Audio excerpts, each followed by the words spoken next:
is the typical profit margin on a bread route?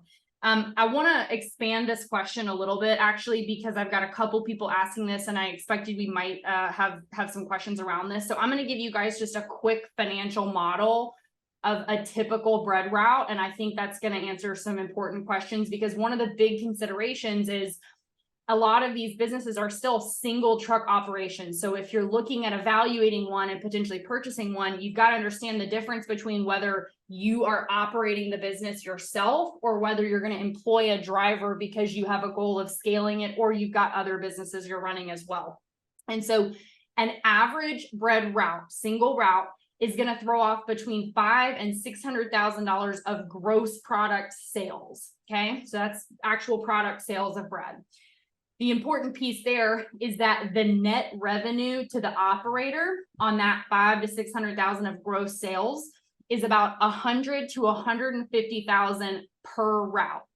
If you guys remember, in the FedEx space, right, that's exactly the same. So we would typically expect a FedEx route to throw off between $100,000 and $150,000 of revenue per route. Right? You bake down, you've got your wages, you've got payroll taxes, workers' comp, gas, repair and maintenance, insurance, some administrative fees. But remember, a lot of these expenses are actually quite a bit cheaper in the bread space, especially right now with the lack of infrastructure, but also because of the low mileage, low wear and tear. They're not having to do quite as much burn in terms of the fleet vehicle assets the way that the FedEx contractors are. So what we see on average is that then left over is between $30,000 to $50,000 on average of profit per route, right?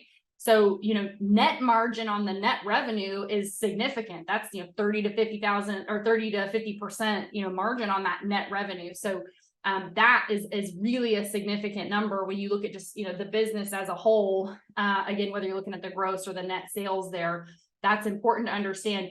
If you are going to operate the business yourself, right, you're not having to pay that $50,000 of employee wages in that structure, right? So now you're netting, $90,000 to over $100,000. So you'll see bread route operators talking about making a six-figure income from running that route.